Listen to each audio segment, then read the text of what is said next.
Hello, everyone. I'm here shooting the shit over Gamergate with the Ralph Retort. With the Ralph of the RalphRetort.com. How's it going, man? I like the new look of the site. It's going good, yeah. Somebody helped me with that. It fits in with the color scheme that was already going on. That person actually made the YouTube bumper that I've been using lately too. So, yeah, I like it too. Fuck being nice seems appropriate for for my site. Yeah. Good tagline as well. But Yes. yeah, no, the general aesthetic of the site is much nicer. I do definitely prefer it. Yeah, Um, the old WordPress theme yeah. was not that easy on the eyes. Yeah. So what's been going on? Um, a lot of shit that we're not gonna get into, but just the same old Twitter nonsense. You know how it goes there. Yeah, just the Write my usual thing. stories. Yeah, I'm still doing my stories. Still same old, same old. I remember we actually got together and talked last December. Was it? Yeah, Jesus it was. Christ, what is holiday tradition? I was just about to say. So what's been going on then? What sort of what's the latest news you've been putting on your site? Well, I've been covering. I always talk about Gamergate, but a lot of the stuff I've been talking about lately, and some of the people that write for me has been talking about, is the stuff going on in the on campuses in the United States. It's just getting utterly bizarre. Some of the stuff. Well, do you want to take us through an article or two that you've written? Let me pull one up. Well, the one I was just talking about before we came on the air was Lee Alexander. Okay, I'll get that one up and I'll screen share so everyone can see it. Our old friend Lee Alexander, actually my oldest friend, the very first thing that got me attention actually was writing. Yeah, do you want to tell everyone about Lee Alexander? Just No. Lee Alexander, before Gamergate, I did know her a little bit. I'd seen her writing here there, but I just knew the byline. I didn't really know much about the person. And I started getting into Gamergate that first week or so, and then she put out the Gamers Are Dead thing, and obviously that set things on fire as much or more than anything else. And so I started learning about her. I wrote an article on my site because I had a blog before Gamergate, but it was just like a hobby. I didn't really write that much on it. And I was on 4chan, and people were saying, man, we need more voices out there. We need more, whatever media outlets. So I said, well, I got a blog sitting around.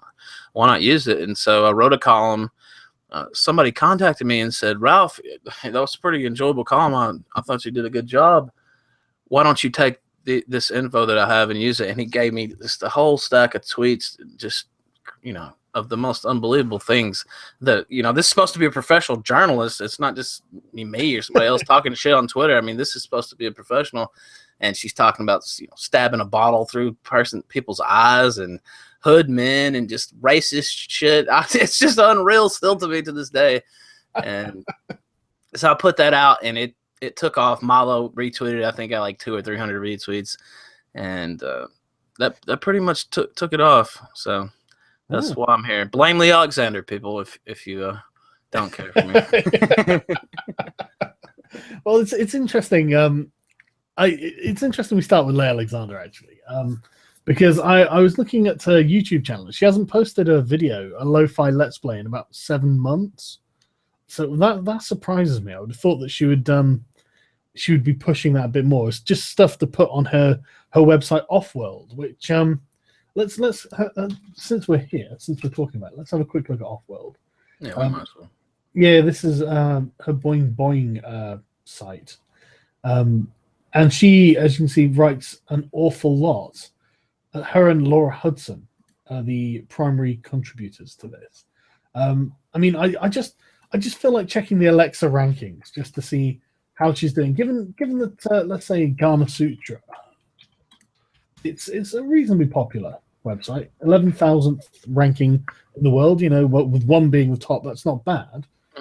I mean, if we compare it to, say, the Ralph Retort, then we can see your 200,000th, which again, it's not it's not amazing, but it's not awful given the number of websites. And let's see, my worldwide ranking dropped like when I stopped working as much, and then my United States ranking is usually around 50 or so. Not sure what it is now.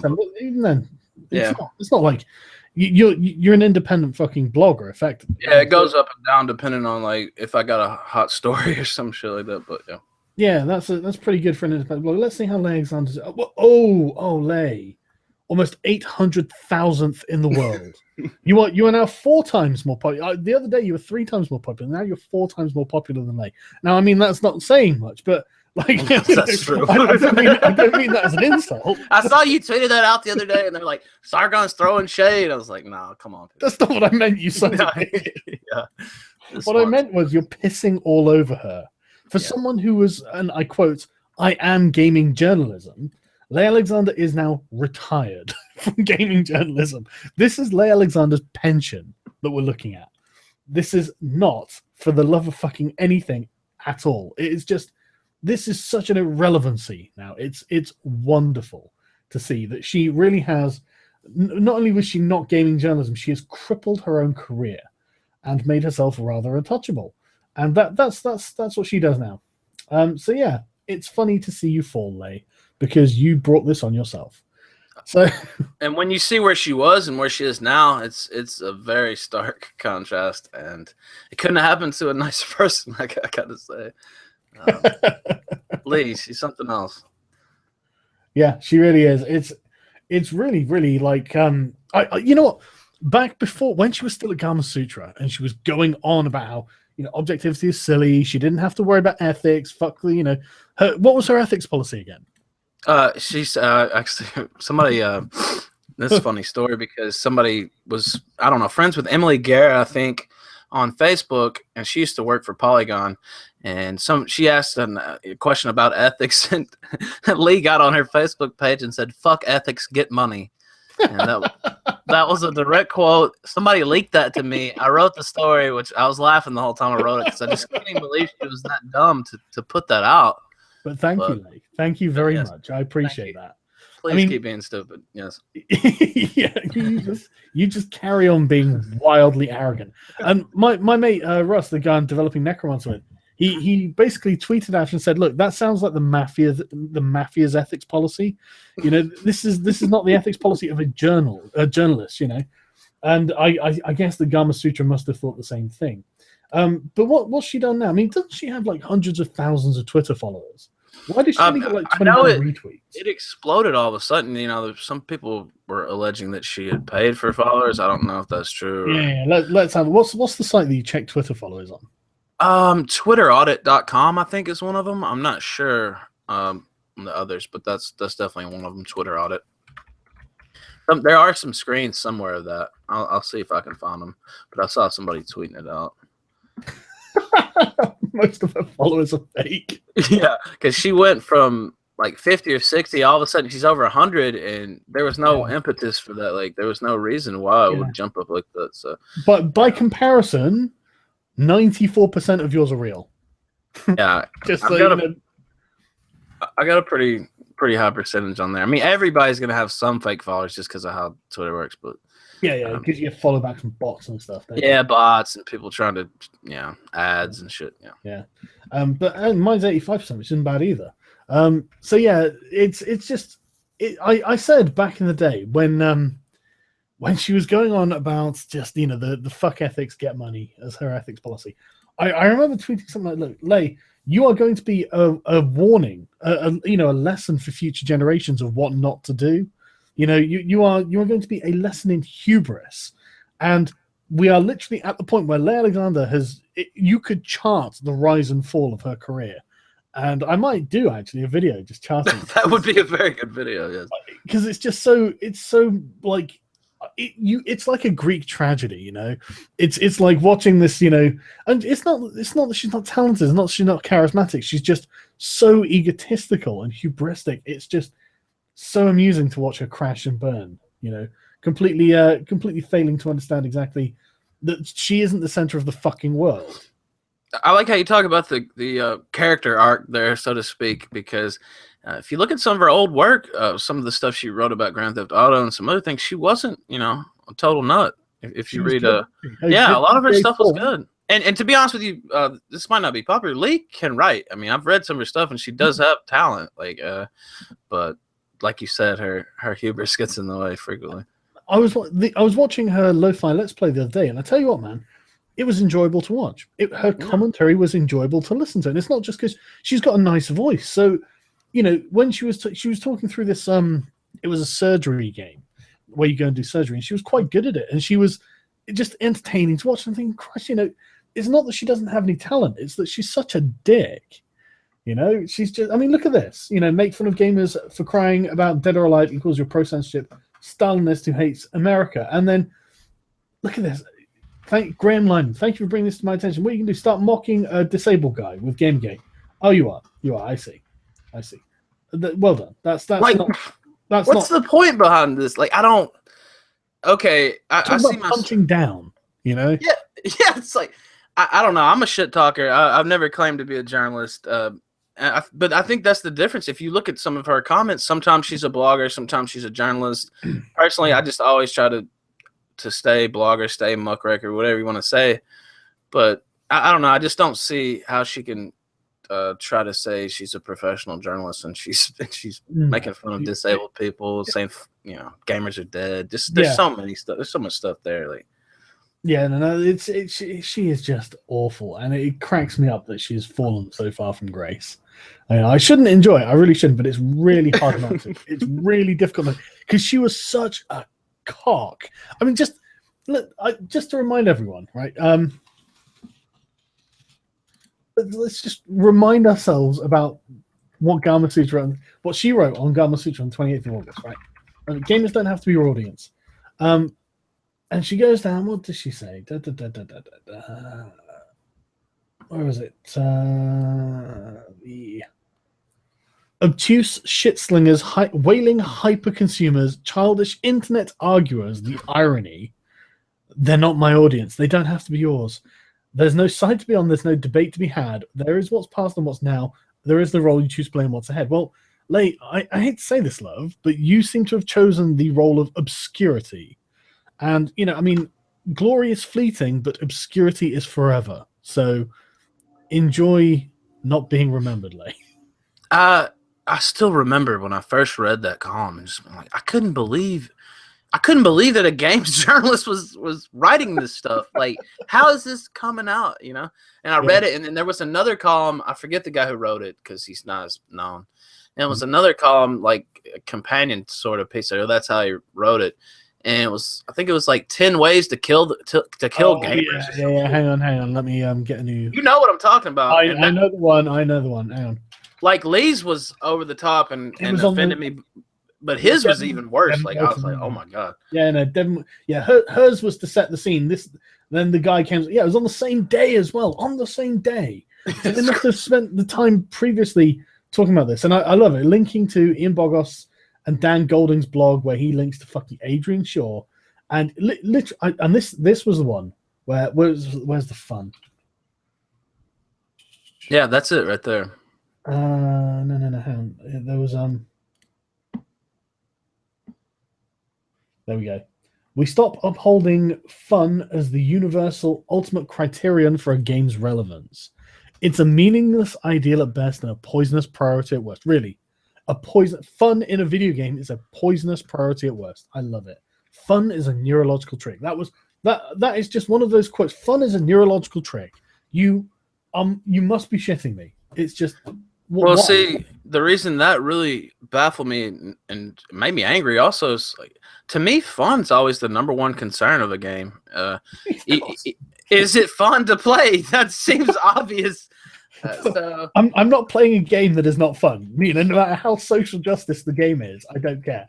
But on the same token, even if it is a social justice type influence game, some people say The Last of Us has got some twinges of that. Well, I love The Last of Us. It was great. I love playing it. Yeah, it doesn't mean it can't be fun. Yeah, that's right. Is it fun or not? That's my whole thing. And it could be any type of game. That's why I play so many different types of games, because I don't really have a set genre. I just play what's good and what I enjoy and what's fun. I'm just tweeting this. Yeah, it's good. I think you should tweet this up. I'm just tweeting that line. I mean, there's a good chance that some people haven't seen this because people have left and come, and we've got new people. Some people might not have seen them. No, that's a good point. Yeah, I'll link it out just because it's just amazing. Just Why? Why would you fucking say that? Why would you say that on a gaming website? You know, it's I don't know, it'd be like a music website saying that, you know, the music doesn't have to sound good or something, you know, it doesn't have to have rhythm. It'd be like, okay, well, I mean, I suppose it doesn't have to, but it probably should, shouldn't it?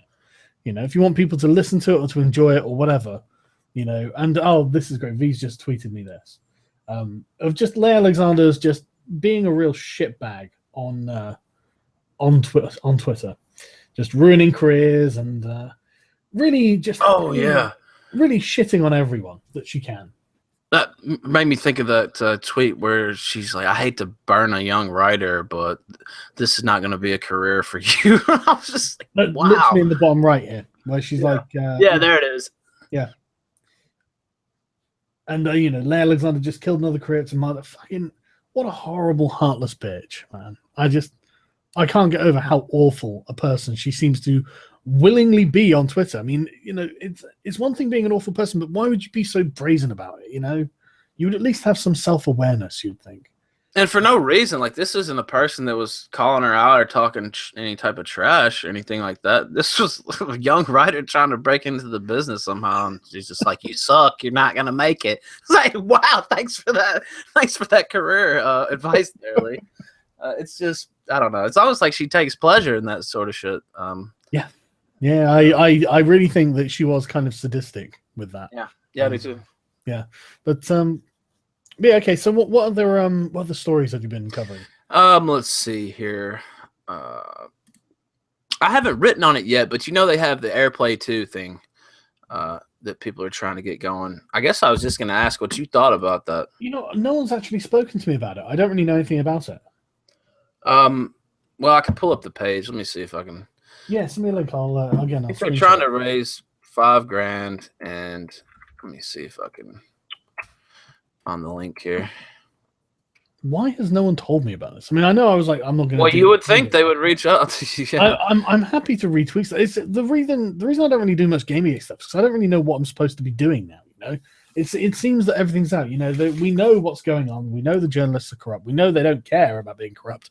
I think we've done all we can with getting the ethics policies. I guess people have got to hold them to account, but I'm not going to their shitty sites and reading their shit because they're awful. So I can't do that. You know, I can't say, oh, I've spotted a conflict of interest here and here because I'm not reading their crap. No, I don't read it either unless, you know, it's something that's gotten attention for being, you know, a crazy an article or whatever, and it comes up because it's so outrageous. But yeah, I don't sit there and scroll those sites.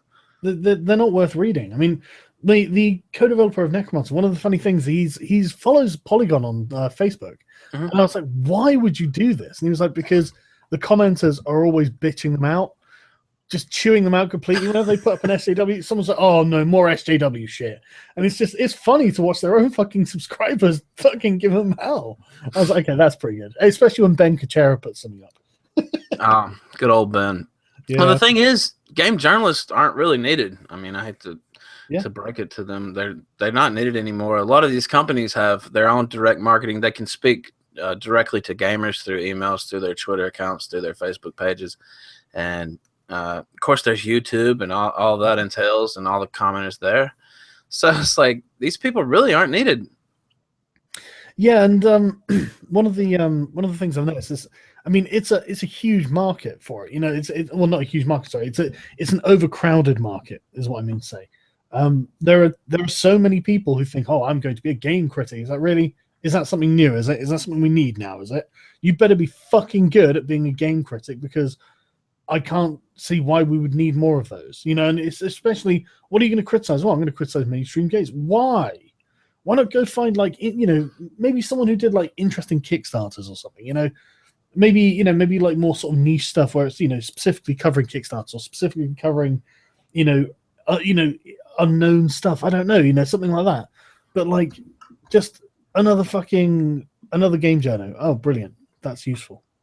Yeah, unless you have a really interesting take on it, I wouldn't advise getting into that career. Or maybe if you're going to do it on YouTube, to me, trying to do it in print, it's not really there. Speaking of Kickstarters, it's not a Kickstarter. I think it's a Fig or whatever the name of the service is.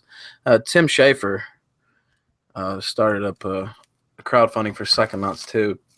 Did he? And I didn't pay attention. Yeah, let me see if I can find that. He had 2 million something last time I saw. He actually asked for 3.3 million, just like he did on I forget which one it was. But people still giving Tim Schafer money. I'm baffled, honestly. I can't understand giving this guy money. 2.4 million raised out of 3.3 million goal. I go ahead and link that too. Yeah. I'm still, like I said, boggles my mind I could give this guy money after what he did. Was it DF9? Hey, Tim, why don't you just mock women and minorities some more? Just out of interest. Why don't you just mock them? Because, that's within the things that you do. Yeah, that was one of the big moments. Yeah, at the I love GDC? how that pissed off everyone. Yeah, GDC. That just pissed off everyone. Yeah, that gave us a shot in the arm. That's why I'm sitting there thinking, wow, that was pretty stupid. Like, he took a cheap shot and it just fired up everybody. Even people who had quit Gamergate, went away and they're like, oh god, Tim Schafer. I love the way he even fucked up the joke. It was just like, oh fucking Tim, shut up. Just shut up. You're not funny. You're not clever. You're not fucking. You're not impressing anyone. You're just looking like a dick. Just shut your mouth. Okay, I've put a link to AirPlay in the new AirPlay link in the description. And yeah, again, I don't know anything about this, so. I'm not gonna lie. It's not really. I'm not sure about it, but I just don't know. It's almost like we're talking to ourselves. I don't really know what the value of it's going to be, but I will say, meeting up and doing community type shit. There's nothing wrong with that. I mean, that in and of itself does have its own rewards. So even if it just was like a glorified super meetup, I guess that wouldn't be the worst thing in the world. No, not at all. I would be happy to at least retweet and give it. Oh yeah. I don't see it as being a problem at all. What's wrong with this? Although, yeah, like you say, I don't think it's going to achieve a whole lot. I mean, it's not going to change the game or anything, No. Yeah. No, I don't think it will either. But okay. So it's going to be streamed live. I'll probably cover it. I don't see why not. I haven't heard what they said they're going to do if they didn't get the money. I think somebody said they're going to try to do it anyway. We'll see. It did spike a little bit lately, so I think they've almost got 1,000 now out of 5. So we'll see what happens. Okay, I mean, I'm not against the idea. I want to make it a neutral zone for open discussion of both sides of the issue. Okay. I don't know who the Game Journalism Network is. I vaguely know who it is. I've seen a couple streams he's hosted. I think he did some shit with Game of Honor and somebody else. But yeah, I've seen him around. Right. Okay. Okay. So, I mean, what are people asking? I mean, obviously he's not going to be able to get any antis on board. Well, yeah, that's what I was going to say. The biggest value for me from the first one was, how it showed, how cowardly the other side was, and now we couldn't get anybody to show up. Not even second and third tier SJWs wouldn't even show up. So yeah, no, they just completely pissing themselves. The thing is, right? They absolutely know that if anyone gives Gamergate any kind of just airtime at all, then the idea, the narrative that being a misogynist hate mob it just disappears, it evaporates. It's not true, and they know it, and that's why they don't want anyone to hear from anyone from Gamergate, because as soon as they do, they realize, oh shit, our lies are going to come back to bite us in the ass. Yeah, the narrative starts falling apart when people totally look at it truthfully and with factual evidence. The media is just they've lied so much, blamed us for so much that we had nothing to do with. Yeah, for anyone interested, I'm expecting a response from the BBC by tomorrow.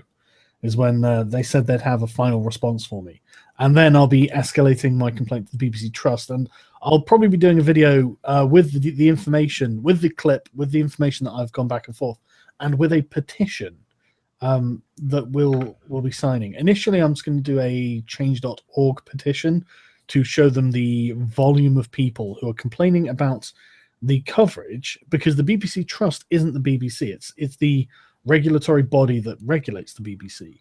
And one of the things that is absolutely crystal clear is that they have to fairly present any of their information. They have to fairly present any sides of an argument. And obviously they didn't do that with Gamergate.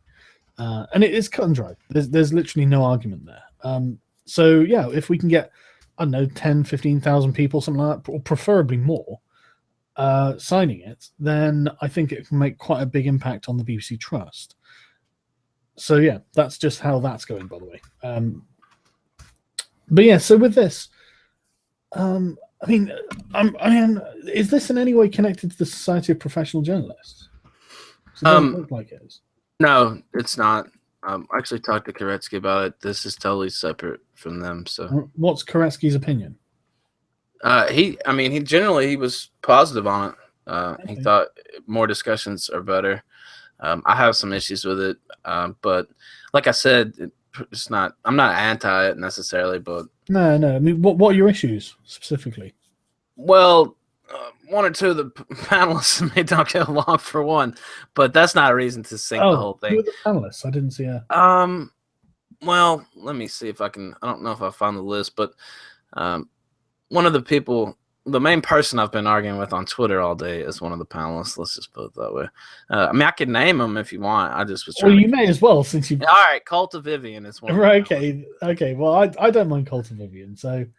I'm fine with her, so I don't mind that. I guess my main problem with it is I don't know really what it's going to accomplish, but like I said, there's still some positives from it. I just don't really think it's going to be this big deal. Like, I don't know, it's just a glorified get together to me, and yeah, $5,000 is a little pricey. Well, I mean, it's not, it's only like $10-15 from each person, so it's not like a big That's deal. True. And it's, I don't mind crowdfunding really. I'm always willing to chip in at least some money, if it's an event that I'm in favor of. It's crowdfunding itself is great. I mean, you can do a lot. It's one of the best things to happen in a lot of ways. Oh god, yeah, democratizes almost everything. It's fantastic. Okay, but I've left a link in the description. I don't know enough about it, and I don't know what the purpose of it is really, other than just to provide a space to have a conversation about it, which isn't as of itself fine, but I don't necessarily see it as being particularly game changing or relevant, to be honest. And I'm not trying to be negative. I'm just like, I just don't know, Well, it's like, who's going to cover it? I mean, we did get some coverage on the regular airplay because SPJ was involved, so they almost had to cover it, even though not nearly as much as they should have. And then of course when the bomb threats got called in, they covered that, but I just don't know if it has like enough of a prestige factor to do much. But yeah okay never mind. Right, okay, so the next thing I wanted to talk about is something that I do care a lot more about, and I think is very important. At the moment there is a petition, so this isn't going to cost you any money. There is a petition going around called 1 Million Gamers Strong for Japanese Gaming, which I assume is translated in thing. Now, what this is a petition by Western gamers. Gamers and developers from the Western game market, we endorse this letter to Japanese developers and publishers. So it's just an open letter to the Japanese publishers and their market to say that this petition is to show you that we as Westerners do care about your game development and your product, and we want you to keep releasing it here. Now, this is obviously to do with the climate of social justice warrior censorship that is causing so much of a hassle for Japanese game developers. Because for anyone not in the know, Japanese game developers are not shy about putting attractive, scantily clad women in their games. And frankly, I can't believe that as people from the West, there is a climate against this idea. I mean, there's nothing wrong with having scantily clad, attractive women in your games. Nothing wrong with it, And they are sick of being abused, frankly, by the social justice warriors in the West who just do nothing but give them shit over this. All they do is go on, this is misogynist, objectification. It's like, yes, well, don't buy it then. But, it's got to the point where Japanese developers are just like, it's not even worth the money. The hassle isn't worth the money. And And so that's what this petition is. Well, I'll tweet it out, but it's also in the description. I would encourage people to sign this. I do think that we should show them, because one of the most difficult things is like showing them, look, the people you're talking to are a minority. You know, it's probably at most like the population of Gamer Ghazi, which is about 8,000 people.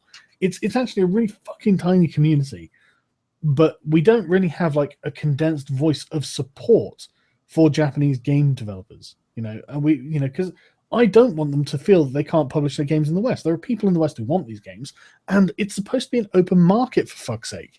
We can't let these fucking social justice dipshits be the regulators of it, of all fucking things. So there's a link in the description. I'm gonna put it out, and I strongly encourage people to voice their support. It's free, obviously. It's not that hard to sign a petition, guys. Yeah. So I'm just gonna. I mean, I agree with everything you just said, and I don't know, this whole "I don't like it, so others shouldn't have it" type of mentality. If you don't like games with chicks with big tits in it, don't play the game. I mean, now if it's some type of, you know, violent content against women or something like super fucked up, I could see, but it's just like, it's just naked women. It's just big titties, volleyball. Like, I don't really know what else to say. Who gives a fuck? Who cares? Why would you be bothered about this? Why would you let yourself be bothered about this? It's so bizarre. And a lot of the noise from these SJW quarters is amplified by the radical feminist media, like Mary Sue and places like that. And they pump it up and they make it seem like there's more pressure than there really is, when in fact a lot of the people reading this don't even play games.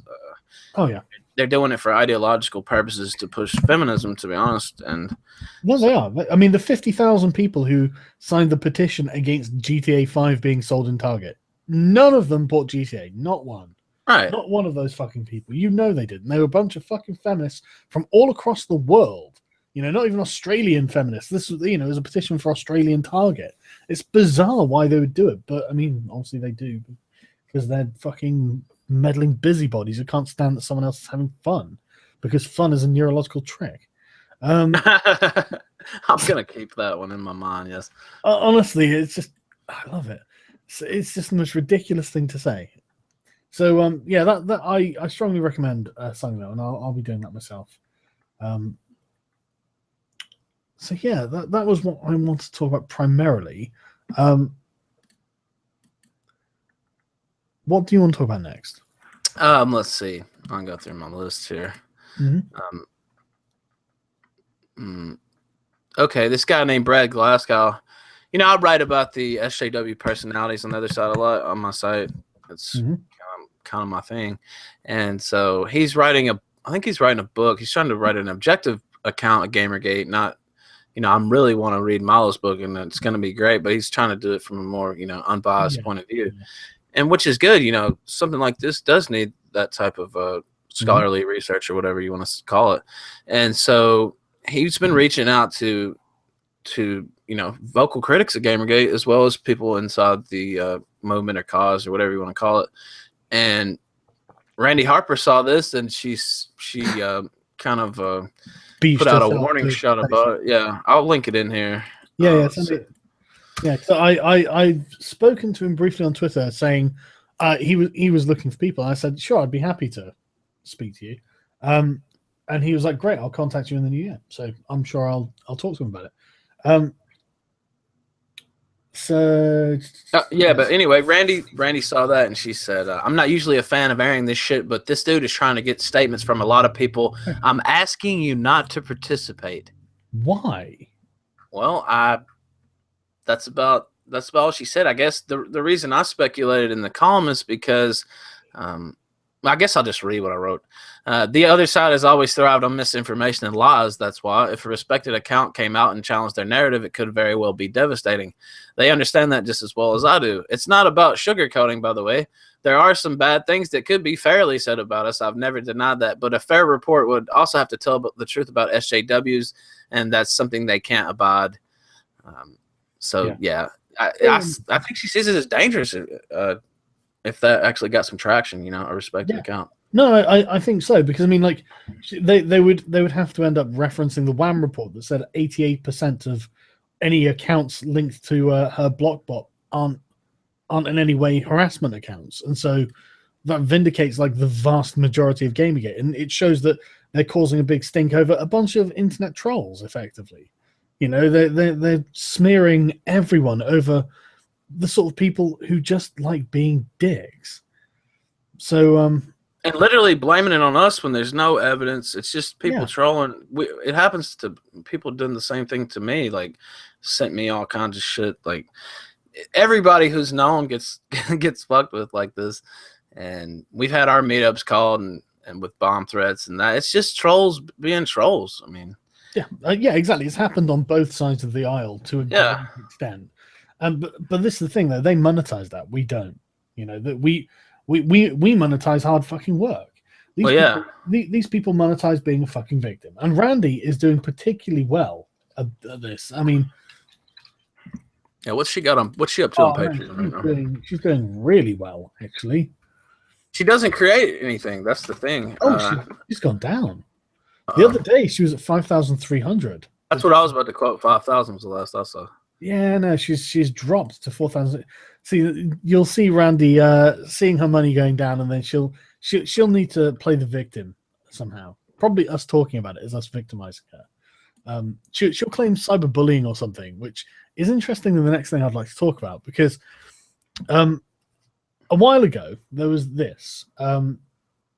This was back in April. Twitter announces crackdown on abuse with new filter and tighter rules because, and I really think it's these people who have been creating such a hassle that has been the primary motivator for this. I bet if I do a quick search for Gamergate, oh, what a surprise!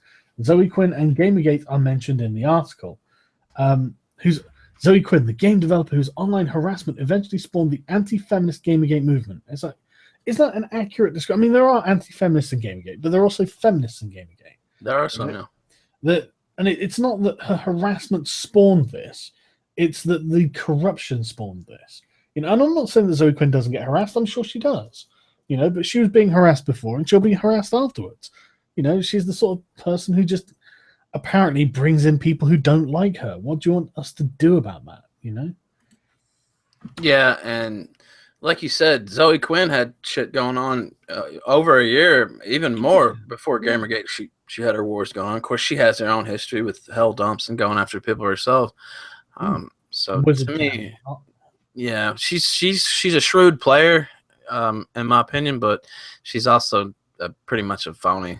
So, yeah. But you know what? Shrewd is an interesting way of describing her. That's actually a really apt word for it. She is shrewd. She knows how to play the game. Yeah. I mean, within the month of the Zoe post going up, she had a gag order on Aaron Joni, so he couldn't go public with his information. And for anyone watching, it took Gamergate to crowdfund his legal defense to get that lifted. Of all things, I mean, if you can fucking Adam and Eve it, you know what I mean? It's fucking crazy, you know. But we were the people who fucking got that happen and made that happen. I mean, anybody, you know, the game was rigged already because of the way the media leans and with a lot of the SJW people. But anyone who could spin that media narrative for so long, she's even got a book deal, alleged movie deal too, supposed to be coming out of this. Yeah. I mean, how could you not call it shrewd? Like somebody said, shrewd. How about revolting? Well, yeah, she's revolting also, but it's still clever. You know, it's still fucking shrewd. It really is. You know, she's played the game very, very well. You know, she knew what she was doing as well. That was the thing. I mean, it would never occur to me to get a fucking gag order. It just wouldn't occur to me to do this. You know, and then she gets herself before the fucking a congressional hearing. She gets herself before the UN. Now, you know, like with the movie deal, and it's just like she's made out like a fucking bandit with this. Like, can you imagine getting this sort of coverage? And obviously, the media has had not a bad word to say about her, even though there is plenty to say about Zoe Quinn that's not positive. You know, there really is. I mean, there's no telling. Of course, we don't know the financial terms of the deal, but I know that it's, you know, in the hundreds of thousands of dollars. I would assume maybe even more. I don't think probably didn't get up to seven figures. I wouldn't think, but I bet it was, you know, a few $100,000. Yeah, I mean, it probably won't. Yeah, like you say, it probably won't get that big. Yeah, but it's going to be. And it's going to be, you know, not insignificant, I think. And it was a nice chunk of change, I imagine, yeah. Yeah, I can imagine it is. But the most amusing thing is, you know it's going to end up being another Law and Order. You know it's going to. I hope so. I at least want some laughs out of this thing. Mate, it's gonna be fucking cactastic. It's gonna be exactly the same way. And the thing is, even when what I love about the Law and Order thing is it demonstrates perfectly exactly why you can't really do like a fictional or like a movie account or like a television account of what's going on, because the things they say sound ridiculous. They're a game of terrorists who are gonna like go, kidnap and rape and beat a fucking woman or something, and it's just like, where is this going on? Where the fuck is this going on? And then all they do is go, oh, I couldn't stand to see the representation of myself being tortured again. It was like August all over again, and it's just, oh, you fainting violet, clutch those fucking pearls. This is what you said. This is what you asked for. You told them this, and then they made it, and you don't like it. So. It's part of it is almost like these they don't really know how to tell the story of what's happened, so they just make it so totally over the top and just crazy, kidnappings and just with the Law and Order thing. And somebody said to me when this news came out about Zoe having her movie and stuff, they said, man, this shit, you can't even make a movie about all this. And I was sitting there thinking, I don't really agree with that. Like, if somebody made an honest account, and really tried to, it'd take some work because it's about internet stuff, so it takes some thought to make it. Honestly, I think it'd just be a stupid movie. I mean, there's a good chance, but I don't know. I'd like to think that it could be done. I don't know. Maybe I'm naive on that, but everyone in the chat's like, well, who's going to play Sargon? No, Michael Moore can play Sargon. Somebody asked me that. I said Jonah Hill for the role. So we'll see. Yeah. But seriously though, it make a stupid movie. What happened? Well, a bunch of internet drama. I mean, the things, think about it like in a movie, right? You're like, I don't know, Friday the 13th or something. You've got like scary music, girl with wide eyes. She's like wandering around, and then the killer, dun dun dun dun, and he chases her with a fucking knife and he kills her. Oh my god, terrifying! What happens now? Zoe Quinn looks at her smartphone, 50 notifications, dun dun dun dun. I think you're a twat. You're a cunt. Oh no, put the phone down. Nothing. No one died. Nothing happened. For the love of God, it's the worst movie you could possibly imagine. There's nothing at stake. There's no threat. There's nothing scary. Someone called the police. Oh no, terrible. This is. It's stupid. It's fucking stupid. Anything would make a better movie. So yeah, it's just dumb. And I like the whole sort of cyberbullying thing. Someone sent me this today. In Canada, they tried to create a cyberbullying law, and it was struck down by their court, I believe. Oh, I didn't see that. Yeah, it's literally today. This is how I haven't read it yet. I've just seen the I've just skimmed it. But a judge struck down a Nova Scotia law inspired by the death of Retort Parsons on constitutional grounds on Friday, ruling it violates charter rights to freedom of expression and liberty. Now, isn't that heartening to see? Very much so, yeah. A judge actually, no, this contravenes people's freedom of expression and liberty. I mean, I don't actually know is this did she commit suicide or something? I don't know. I don't know who this person is.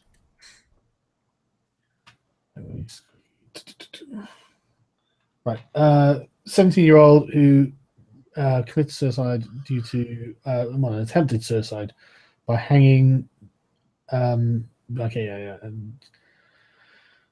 Online distribution of photos of alleged gang rape that occurred 17 months prior to her. Okay, that's pretty fucking terrible. That's pretty fucked up, yeah. But that's nothing like what's happened to Zoe Quinn. No, not at all. Yeah, no. Zoe Quinn sent out her own nude photos. Got paid for them, yes. Yeah. Oh, that was funny how they framed that in the press too. Gamergate spreading her nudes around. It's like, but what are you talking about? You put those out yourself. You were paid for them. Like, yeah. Are you talking about the ones that Zoe sells for a living? I mean, yes, exactly. You mean your history of pornography? Is that what you mean? Yes. Yeah, Mercedes Carrera. Spreading Mercedes Carrera. Yeah, but she what? Pornography. Let's put it that way. I know Mercedes Somebody said that one day. Mercedes went off, and she's like, "No way! Don't say she's a pornographer or whatever." But, yeah. Amateur pornographer. Let's put that. Yeah. So yeah, well, there was a bit in it. There was I'll probably make a video about all this sometime next week or something, to give people more specific coverage of it. But speaking of Canada, I'm really interested to see what happens with the Greg Elliott next month. Oh yeah, okay. Yeah, before I go through this, and I'll give an update on that, because again, it's one of those things that it's been just under 57,000 now of the $100,000 goal. So it would be, if I'll put a link to that in the thing, and I'll tweet that out as well. If anyone would like to help donate, then I've got no idea. I've got no doubt that that would be greatly appreciated. I'll probably be doing another stream about this fairly soon as well. But I'm just putting this link in the description before I forget. I'm working on something on that too, but I can't really talk about it. We'll see if it ends up panning out. If it does, it should be spectacular. But that's all I can say on that. Often hearing about that. Sorry, I'm just tweeting this stuff out. So I love it. I put up a photo of my face, and now everyone's using it as a meme. Oh, I saw that picture that you took. Was you were in a cathedral or something? Yeah, Bath. I think it's an abbey, but okay. It looks like a fucking cathedral. It looked like a cathedral. That's what I said. It's huge and gorgeous. Honestly, fucking beautiful. Yeah, it looked amazing. I gotta say, I'm gonna be in the UK pretty soon, actually. So, are you? Yeah, not in Bath, but I'm gonna be staying in Surrey. But I'll be. Or wait, Nora told me I was saying that wrong. Where are you staying? I'll meet up with you. I said Surrey. I'm not sure. Yeah, Surrey. Yes, see. Yeah, sorry. Yeah, no. It is a place. It's in southern England. Yes. I'll be staying there. It's actually not very far from me, Really? Okay. No, it's not. Whereabouts? Oh, you probably don't say it on the stream, I suppose. But yeah, no, it's probably only a couple of hours by train, or an hour or so by train from me. Maybe might have to try to get together for a pint or something. Yeah, no, we'll meet up for a beer. Yeah. And, I'll do like a stream or something from my phone or something like that. Okay, yeah, I'm down for that. But yeah, Gregory, just a quick recap for people who don't know. Gregory decided to challenge the bullshit of professional feminist Stephanie Guthrie on Twitter, and they are accused of conspiring to get him done over legally by leveling false accusations at him. And this has happened, and now he is, and I'm not joking, banned from using the internet, or banned from owning a device that has internet connectivity because of the accusations of a feminist. And he's been doing this for 3 years in the courts, and there isn't an accusation of malice against him. There's no, he didn't threaten them with anything. He didn't send them any kind of hate tweets. He just described them and made them feel harassed, apparently, despite the fact they all had him blocked, so they had to go looking for his tweets. And so honestly, no sexual content, nothing like that. It was just criticism. Yeah, just criticizing feminists on Twitter who already had him blocked, so they had to go looking for what he said, and complete shit. It's such a catastrophe, and it's happening in Canada, which is why this is such an important thing, really. But yeah, so under the Act, cyberbullying is defined as electronic communication that is intended or ought reasonably be expected to cause fear, intimidation, humiliation, stress, or other damage, blah, blah, blah. Fraser said the law didn't clearly spell out what is prohibited and simply gives the impression that thou shalt not hurt anyone's feelings online. And that's pretty much what's happened to Gregory Allen Elliott. Well, frankly, that's what they're trying to. That's what Stephanie Guthrie and her little cabal of feminists are trying to push. Frankly, I'm entirely cynical on the issue, and I think they're just doing it to be to exercise their power. That's what I think too. To silence an opponent. We see it time and time again. What we just talked about with Randy, why is she telling people not to talk? She's trying to mitigate that. She's trying to silence and trying to control the situation. That's the thing. Yeah.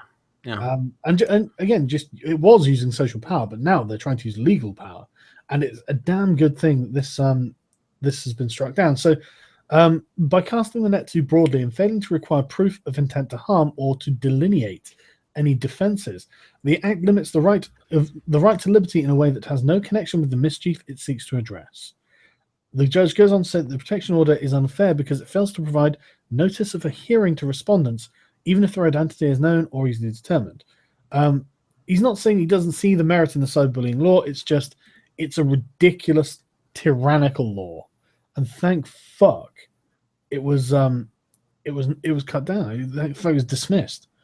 So yeah, good news. That's some fucking I would say so. Yeah, some fucking positive news. That the world hasn't gone fucking entirely mad yet, but it's only. And these cases affect everybody listening to this stream pretty much too. So it's not just some inside baseball type deal. Now this could be used against you. So yeah, it's very important. The thing about it is as well. The thing that really worries me is feminists being inspired by this. This is the thing, right? Like, if this was to pass in Canada, then feminists in other countries are going to start agitating for the same thing. They'll just point to this and say, "Well, Canada's doing it.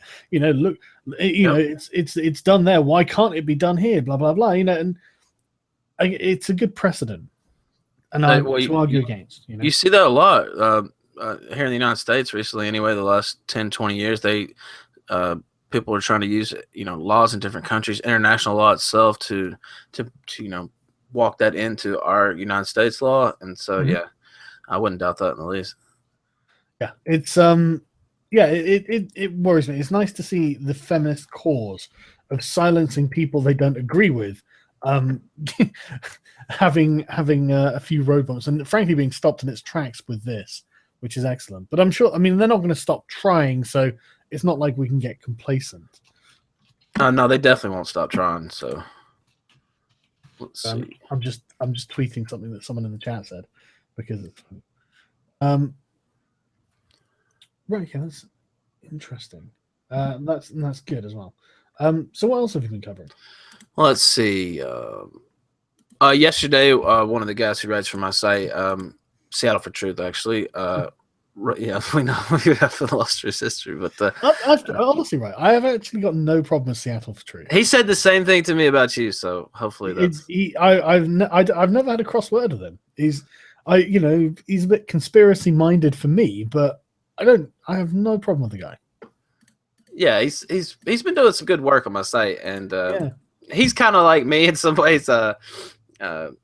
Gets worked up and gets into a lot of scrums like I do, so I've got that in common with him as well. Let's I'll see if I can link it. He wrote a story. Oh, here's the Hangout. I got about 45 tabs open, so I've heard he's a very good researcher. So yeah, he actually is one of the best researchers I've worked with. So the only I watched his Gamergate sort of what it's really about documentary. Yeah. And it wasn't bad, but I felt I really thought that some of the connections were a bit tenuous, and if I was going to be cynical about it, I would probably say it's unlikely that it's not that the things he was saying were wrong. I just think he was giving them more weight than they needed to have, I think. Well, some of it was he was drawing his own conclusions through, and adding that into what his research was, and extrapolating. So yeah, it wasn't. I thought it was good work, but yeah, I know what you're saying. Anyway, he's been covering Black Lives Matter, and a lot of the stuff that's going on campus is right. Okay, they're just getting really, really goofy. And he wrote a story the other day. Let me see, about their graffiti wall being defaced. I'm not sure if that's the one I linked. Oh, yes. Oh, hang on. Yeah, send it. Okay, I actually read this the other day because this was amazing. This is just fantastic. I love it. The original was "Wake up, you neo-progressive," and someone's put "fucks" on the end. We're more alike than we are different. Everyone's going through their own shit. Life is hard. It transcends rage and gender. They've modified it to. Yeah. Being a person is, I think it's, what's it say? I can't tell what that says. All lives matter. Seriously, fuck you. That was the part that I was really laughing at. It's brilliant. It's just like I love the neo-progressive fucks. Yeah, it was really funny. And so he wrote that story, and it kind of took off a little bit on Twitter. Got like, I don't know, 100 retweets or so, right around there. And so theoretically, it should be up near the top of the BLM tag. Well, Seattle was watching it. I wasn't. I should have been on this myself, but he was keeping an eye on it, and he went and looked, and he noticed his story was being disappeared from the tag, like you couldn't see it. And so he wrote an article about Twitter doing that. And, you know, of course, Twitter starts doing that on a massive scale. It changes the whole nature of the service if they're allowed to pick and choose which things rise to the top of the tag, which, I mean, there's not just this story. There's other evidence they've been doing shit like this. And, you know, they also have the thing they announced a few months ago where certain words now are just automatically filtered. Those tweets aren't seen unless you go look for them sometimes. So if you say certain things, you won't be able to see it. So unless you seek it out yourself. So yeah, he wrote about that being censored. I guess just what do you think about where Twitter's headed in general? I know there's a lot of upheaval. I had an article earlier today, read one about how they're going to try to monetize the service, and because they don't make any money there at Twitter. Yeah, no, they make money. In fact, how do they make money? That's what I'm saying. They don't. They don't. It must be selling on the information or something like that, right? Well, yeah, I think ads are their main way, but the way the service is, they've had more problems than Facebook has monetizing. I think there was a Zuckerberg quote. I can't remember it exactly, but he was just like, they're sitting on this gold mine and that nobody knows quite what to do with it. I figure, and I've read some stories that Facebook or Google or somebody like that might eventually end up buying them and plugging them into what they're doing. But yeah, I mean, personally, I think I think Twitter is being run by monkeys. One thing that annoys me, right, is that I mean, you know, I do this professionally, so you know, there is a part of what I do that has to, you know, I have to think of business decisions as well as other concerns, you know, and I'm sure you're the same, you know. And one thing that I've noticed is that Twitter is not really worth very much. You know, 100 retweets, it's not worth a lot. You know, it doesn't. You know, each click it doesn't do a lot. Whereas, you know, it's sort of like views on YouTube are worth a lot more. And so, and I don't really like talking about this sort of stuff, but it's just not one of those things where I think just having this like long flow on the timeline is just really weird, because, you know, if you're following 1,000 people, you don't see anything. You know, you don't. Well, you have to have lists. That's how I try to get around it. But yeah, I follow like 2,000 people. There's no way I can see all that. I mean, exactly. You know, you see like the odd one or two things. Whereas if they had like not necessarily not ranking based on like follower count or anything like that, because, you know, I don't want it to just be a popularity contest. But if you had like by person, you know, you had like, you know, in the last, say, hour, here are those people's tweets, you know, like, you know, and then like say the top 5 tweets by that person, and then a button, click for more or something. So you could scroll down and see chunks of things that have been going on by different people you're subscribed to. You know, that would give you like some context for a conversation that they're having or something like that, you know, or a few things that they've been getting up to that day or something like that. And then you could click more for more info, rather than just this mishmash of just random crap that you scroll through. What is all this shit, you know? So it's almost impenetrable. And then especially if you're a new user to the service, it's like you can't even, you know, I've been using it for years and really got to be a power user after Gamergate started. But it's just a lot of people, they got a stat on it. A large amount of people sign up for Twitter, use it a few times, and then just they leave dead accounts. They never go back to using it again because they can't figure out what you're supposed to do. They don't know how to gain followers. Nobody really tells you. One of the ways, I didn't learn this till later, but if you look at what's trending and hop on the trending tags and start tweeting about that, usually you can gain some followers that way. But yeah, it's kind of hard for new users to wrap their head around, and then they have a problem with, if we change the service too much, it's going to turn off, like I said, the power users, the people that are on it all the time. So I don't know, they're in a weird spot. I do like Twitter. I gotta say, it's helped me a lot. It's also caused me a lot of problems too, if I'm being honest. But I would say the good outweighs the bad overall. Yeah, I mean, I'm not like against the idea. I mean, I don't like Twitter, but you kind of have to use it when you're in this sort of game, don't you? So it's one of those things, but it's like it could be arranged so much more sensibly. Yeah. It just honestly, I can't stand just the junk shit you go through. It really should just be done by person, just like the people who have tweeted latest or something. Here's a group of tweets from this person. Here's a group of tweets from this person. So you can just because you'll find people that you like actually reading stuff from, rather than just scrolling through crap to get to the stuff that you actually want to. Yeah, I like that idea. Something they need to do something like that. Yeah, Twitter, get on it. I mean, you can have that fucking idea for free. Just do it.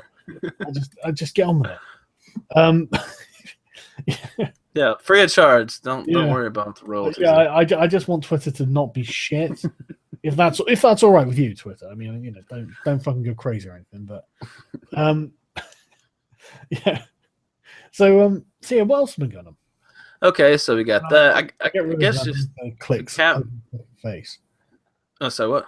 I'll get rid of Melissa Click's fucking angry face. Yeah, calling for muscle. Yeah, that was. Yeah. Oh my god. Yeah, I did. I've been keeping track of it all just because it's so like, it was like 70-something universities had the same thing, like the student uprising, where they're basically a bunch of fucking first world upper class students who don't know what to do with themselves. They just don't have any real problems. Yeah, I'll say this: the Melissa Click, the Missouri professor, like I see every day. A lot of my readers see stuff and they're getting mad. And they get mad. A lot of times when I'm writing about this, I'm not mad. I just see it, and I'm just commenting on it. And it's like I see it so much, see this type of thing so often. It doesn't really. A lot of these stories don't fire me up unless they really catch me. And that one really caught me, the way she was trying to bully student journalists, student photographers out of there and calling for muscle. And that actually enraged me when I saw that. And so, V Monroe tweeted, messaged me the other day. I can't remember, on Skype or something. He was like, "I miss angry Sargon," and then he like linked a video from mine, like, over a year ago now, where I was fucking furious at just the way feminists are acting and the things they're saying. And I was thinking, man, I'm not even surprised by them anymore. I'm not surprised. I know what they do too well now. It doesn't make me angry, but like you said, the Melissa Click thing actually got my blood boiling. It was just like, this is unacceptable. This is like a line that you have crossed that you should not have crossed. It was, it's so bad. Bullying. I mean, talk about fascist behavior. It doesn't get any more fascist than that. It disgrace. I guess just the campus thing in general. What do you think? And I know things are going over there in the UK on this front too. They're no platforming Milo in some places and stuff. What do you think this is headed? Well, I mean, one of the things I think a lot of people think is that if we just let it carry on, it'll burn itself out. And I disagree. It's not going to burn itself out. However, it's definitely got people's attention, and it's got the attention of the right people who understand that what they are doing is wrong. People understand that this is a bad road to be on. We should stop walking down this bad road, turn around and walk back, and so, but the thing is, the people who are walking us down this road are absolutely convinced beyond all reason that they are absolutely in the right. And any kind of dissent from this opinion is met with the most harsh sort of language they can muster. And they're activists, they're being primed to be activists. They can't not be activists. They force themselves to do it. They feel emotionally gratified by doing it. And so they are going to, frankly, they're going to have to be fucking deprogrammed at some point. But I mean, there is a growing backlash against them, and they're going to fight it the whole way. And it's just going to be where we get to the point where we just tell them no. And they'll be like, but this, and they'll be crying, they'll be calling all this, they'll be like, no, just no. Stop asking. The question is settled. The answer is no. You don't get to ban people from talking. That's where it's going to have to go. But the thing is, people can't get complacent and think, well, that'll just happen on its own. It'll happen when everyone makes it happen. You know, you can't just assume other people will do it for you. You have to be the one out there, like signing petitions, like, you know, making a noise about it. If you don't make a noise, you're part of the silent majority, and the silent majority never matters. It's because they're silent, they don't matter. They decided to stay out of it by staying silent. And so if you stay silent, you become irrelevant. You know, you're only relevant when you're raising your voice against it. It's very true, and a lot of these people are like you said, dedicated activists. They're out there so tied to their cause that they're trying to push, you know, radical transformation of society in a lot of cases, and without any type of response, the more dedicated people are going to win eventually if nobody takes them on. I will say that some of their more outrageous things over the last few months, like with Melissa Click, it has caused more. It looks like more people, even on the left now, are starting to call them out, and so yeah, I like that aspect of it. I think the media, the way they treated the photographer there and the student journalist, I think that really was a mistake. Waking up. Yeah, and they're like, it's gonna be us next time. You know what I mean? We're media too, and next time they're gonna be fucking with us. So yeah, no, that was exactly it, wasn't it? You know, it's like it's all well and good saying, oh well, you know, these are right-wing misogynists on the internet, but when you have like some like autistic journalist at university who acknowledges his white privilege and all this sort of thing in a public conference, and they're like, no, he can get out. He's part of the media. So well, there we go. You know, now you've set yourself against the media, against the people you're going to rely on to portray you as a victim when, you know, you're not getting your way. Yeah, that was a slight miscalculation there. I gotta say, it was a different story when the media had their ass thrown in the fire and started to see how it could be them. You know, to get catching flack, not just like you said, some tea party or whatever you want to say. But exactly, yeah, it's not just it's not just the people they're against. It's the people who would have been on their side. It's fucking silly, but yeah, no, it's I'm glad that they did it. It's one of those sort of watershed moments. I think. It's the good thing about it as well is just waking up the normies, you know, because most people are not in favor of this bullshit. They just don't really know what's going on, and when they do know what's going on, suddenly they're met with this barrage of social justice nonsense. Oh, you're a cis white hetero male. You're oppressing women. Blah, blah, blah, blah. It's like fucking hell, you know. It's designed to intimidate people. You know, it's designed to, you know, to put people on the back foot and make them feel guilty, make them feel like they've done something wrong. You know, it's all about manipulation of someone's goodwill. And, you know, most people are just like, well, shit, I just thought censorship was wrong, you know? I didn't realize I'd been oppressing women my whole life or something like that. Yeah, they throw 10 labels at you before you can even get your whole argument out. And then a lot of times like, well, you're a white man. It doesn't even matter what you say. It's just period. That must be because I'm so privileged, you know? It's like, yeah, I don't know. It does get. What was the Google executive calling for hate speech spell checker thing? What was that? Oh yeah, that was I haven't read this article, so what's the deal with it? Let me try to pull up his quote.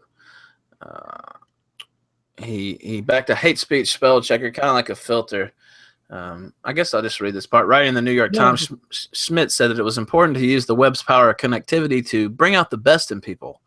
While he acknowledged the positives of the internet, such as its role as a platform for the raw reality of oppressed people and their real needs, he added that the web is also allowing some of our worst traits, such as envy, oppression, and hate, to come into full view as well. Now Schmidt wants tech companies to make it harder to express those traits. We should make it easier to see the news from another country's point of view and understand the global consciousness free from filter or bias. We should build tools to de-escalate tensions on social media, sort of like spell checkers, but for hate and harassment. Schmidt did not go into the specifics of what such spell-checking technology would look like, but as head of Google and by extension YouTube, Schmidt has more power than any individual, perhaps save perhaps Mark Zuckerberg, to enact his vision of a new internet. It's also unclear what Schmidt means by hate and harassment. The former CEO of Twitter, Dick Costolo, once expressed surprise at the number of people who came to him with complaints of harassment on the platform that were in fact mere political disagreements. Shockingly, people are abusing the report system. I never would have guessed that. Sorry. Yeah, it's not like we don't have a massive community. Well, a dedicated community of activists whose entire fucking job effectively is to do just that. I mean, Brianna Wu literally employs someone to to ban people from her Twitter feed who disagree with her. So, you know, yeah, unbelievably, they're abusing it and taking advantage. It's funny you mentioned that. I'm still not sure about her on that because Yeah, I think she's lying. I think she's lying, to be honest with you.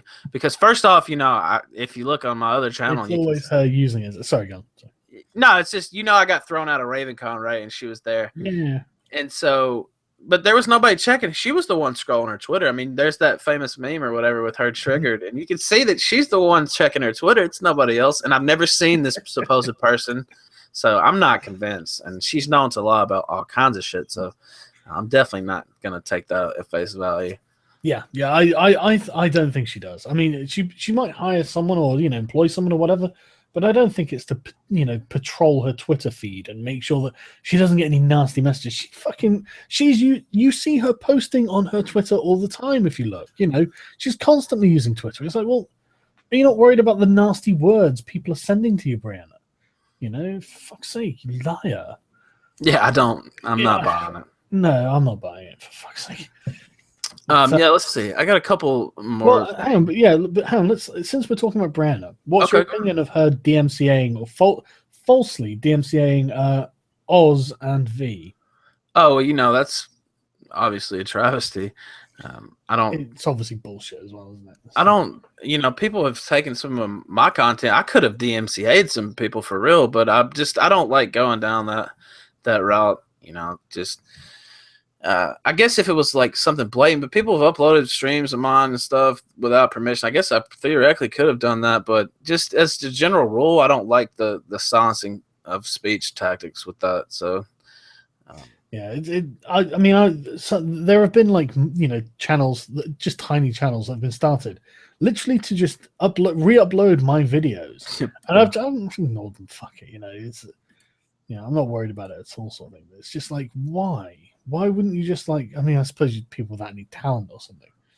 But yeah, I figured that you knew about it more than I did, even because your content's a lot more prominent. Yeah, get your opinion on it just in case you had one, anything. But yeah, I'm not surprised. You know, and like you said, it's not even a legitimate DMCA. Like, no, not at all. Yeah. Whoa, par for the course. This is the person who said Gamergate was planning a sarin gas attack against her for PAX East. So I'm not really surprised by anything this person says. Sarin gas attack. Yeah, so it's legit. Oh god, that's like ISIS levels. And this is why a fucking movie of this shit is just stupid. You know, if you is someone, you know, this is their narrative that would have to go in the movie, because otherwise they'd be like, well, so you don't actually think, well, no, okay, I don't really think they're gonna do it. So what do you think they're gonna do? Well, I mean, okay, so not any of this stuff really. So what have they done? Well, they were really annoyed that we were really corrupt. Really? Yeah, and then they got really annoyed that we censored all their stuff. Yeah, okay. And then they got really annoyed that we decided to sort of like attack their identity as gamers. So why the hell would you do any of this? Well, we wanted control of the game industry. It's like, okay, you're making yourselves sound like the bad guys by telling us the truth. You know that. They'll be like, yeah, we know. You know, that's why we had to lie a lot. It's like, okay, that doesn't make you any better. And it's just like, so as soon as you start telling any amount of the story and treating it sensible, it sounds fucking ridiculous. It's just, yeah, I think you might have won me over to the fact that there's not really a way to make a good movie. Unless it's just like an absurdist farce or something like that, maybe. But yeah. Well, it ends up with gamers terrorizing the New York police, doesn't it? I went in thinking it could be done in a good way, but now I'm starting to think, nah, I'm not sure. So it's Zoe Quinn running around darkened hallways, looking at her phone and seeing angry tweets. Fucking stupid. It's just so dumb. Yeah. So what was the next article? Let's see. Well, I was going to ask you about the U.S. election, and then I had one more post. Actually, co-host of my show, Nora, wrote this post. She's really cool, and so in Sweden, they're giving every 16-year-old in the country a copy of "We Should All Be Feminists." Yeah, send me a link to it. Okay, well, yeah, because then I can share it and everyone can see it. Yeah. Okay. Here it is. Yeah, she actually found the story herself, and I was like, "What?" I covered this in This Week in Stupid, but go ahead, man. Yeah, I guess I could probably just read some of it. Let's see if I can select a passage. Just when Britain drops feminism from A-level politics, Sweden decided it needs to pick up the slack by providing every single 16-year-old with a free copy of We Should All Be Feminists by African lady's name I can't pronounce. The essay is being handed out by the Swedish Women's Lobby and publisher Albert Bonniers, who have translated Miss Adichie, I think I can say that part, Miss Adichie's work into Swedish. The organizations backing the project are the UN Association of Sweden, the Swedish Trade Union Confederation, the Order of the Teaspoon, Unison, and Gertrude Astrom. She's from the Swedish Women's Lobby. Right. So the rape capital of the West thinks that its problems stemming from mass immigration can be solved with feminism. Call me naive, but I doubt the works of an intersectional feminist linked to Black Lives Matter are really going to help the nation out. Perhaps I'm being too judgmental, though. Take a look at an excerpt. And then this is okay, go on. Yeah. Let's see how long it is. Let me see. I might just I'll read the little excerpt and then I'll skip to the end. The first time I taught a writing class in graduate school, I was worried, not about the teaching material because I was well prepared and I was teaching what I enjoyed. Instead, I was worried about what to wear. I wanted to be taken seriously. So that's a pretty money quote. Let's see here. I'll just read the last little section of this isn't me, this is Norway. This is complete bullshit, and it's being taught to kids right now. What the 16-year-olds need to start learning is self-defense. What they need to start learning is that they're no longer going to be safe wearing that girly skirt because an immigrant is going to brutally rape them. Jesus. What they need to start learning is how their government has failed them. Let's see, a couple little. You know what? That's if you look at Sweden's rape fucking. Yeah, that's legit. I mean, that is a word. Yeah, it's not fair to just say all immigrants, and all that. No. But there is definitely a spike in rapes that is caused by immigration in Sweden. There's no getting around it. It's the amount of times someone sends me, and I don't even cover them anymore because there's so many. Right? People send me an article, and it'll be something like a group of Somali guys gang rape a Swedish girl, and it's just like, okay. And then what happened? Well, the judge let them off. And it's like, okay, they were given sensitivity training or something like that. It's like, okay, why Sweden? Why not exactly known for handing out stiff punishments there? No, exactly, especially not to non-white people. And so it's the most ridiculous thing. And you know that Swedish women are looking at the Swedish men going, see, we need more feminism. Look at the number of rapes we're having. We need more feminism. These Swedish men are like, oh, I suppose, just completely fucking ballless.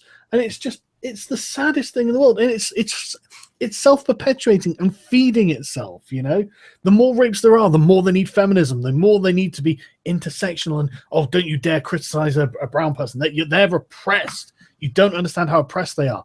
Yes, they are still oppressed when they're gang raping a Swedish girl, but it's just their culture, Sargon. Come on, exactly. It's just their culture, and I'm just not being sensitive to it.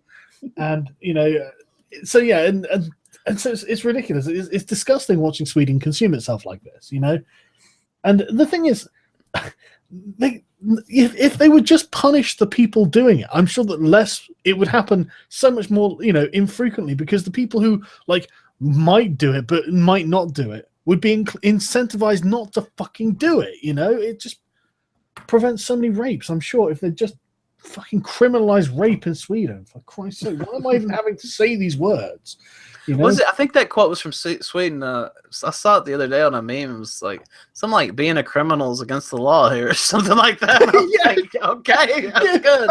That was the rationale, wasn't it? She literally said being criminals against the law. So, yeah, brilliant, thank you. Yeah, I was laughing so hard. I happened to see that on my feed the other day. I was like, oh my god, great job, Captain Sweden. You've done it again. I love this picture so much. I can't even remember where I found it, but oh, the Captain Sweden thing. I think I saw that. Oh, are you talking about the meme? Yeah. Just this image I've got. Yeah. Wait, let me see. Oh yeah, there it is. I had the chat pulled up. Oh my god. I just love that he's got no balls at all. And it's a fishnet stockings that tops it off there. Just perfect. So yeah, Sweden, get your shit together, man. Seriously, it's fucking ridiculous, man. It's fucking ridiculous. It's pretty pathetic, I gotta say. Yeah, and the thing is, it's like, I the other day, what did I do with the link? But it was the most incredible thing in the world. The Angry Foreigner sent me this link to. It was a video clip, and so he told me what she was saying, because otherwise I wouldn't have known, because it was in Swedish. But she was literally announcing, she was part of like this ultra-liberal party that was in coalition with another and I hate to say the word liberal, but that's what they call themselves. But like ultra-progressive left-wing party that was in coalition with another ultra-progressive left-wing party. But one of these parties had basically said to the other, look, we're going to have to change our stance on mass immigration because we're fucking Sweden. You know, we've got to the point of no return where we're literally like, we have to do this or the country's going to collapse. I mean, like, people in the Swedish government are saying the country is going to collapse. And so this woman had to go and like, make an announcement, and she burst into tears telling people how she was going to have to advocate for restricting immigration. It's like, why is she crying about this? Why isn't she crying about all the fucking women who are being raped? Why is she crying about the fact that she's not allowed to let people into her country? What? Why is that such an emotional issue to this person? Who has done this to her? Is this not some sort of a fucking form of abuse that they have mentally manipulated her so she is so bothered about this? It's fucking ridiculous. Some of them have like a almost religious zeal about it. You know, they made the decision to open up their country. This is all like, they designed it this way. I mean, they didn't just want all the rapes and stuff, I'm sure, but they made a decision to go multicultural, to change the makeup of their country, and this was decided at the highest levels of government. So, I mean, I've seen like articles just by Swedish bloggers, really, but so nobody really. But like, I imagine it gives you kind of fucking. There are definitely people in the country who think like stuff like this blogger was saying, Swedish people have got no more rights to their country than anyone else. And I'm just like, really? Yeah. What? Okay. I mean, I that explains the cuckery that's going on in Sweden. If that's your opinion, then I can totally understand why. You mean your citizens have no claim on your country? Yeah, exactly. Kind of a bizarre concept. I mean, not above anyone else on Earth. You know, I mean, they have some claim. It's just that everyone else has got the same claim on Sweden. It's just like, why would you think that? I mean. And they're going, well, Sweden isn't any better than anyone else. Swedish people don't deserve it. It's like, but you made your country what it is. You know, before you had this like mass immigration, you had like a pretty functional first world country and a high standard of living. Don't you think that you as a country are responsible for making that? You know, I mean, you do have a right to it. You are entitled to it because that's what you made. You crazy fucking bastards. I could never imagine being that. I cucked. There's no other word for it, really. I don't even like using the word cuck because it's used all the time. Yeah, it is overused, I guess. But this is genuinely a time to use it. You know, it's like, why would you do this to yourselves? It's like it's mental. I don't even know. And people wonder why Donald Trump's so popular.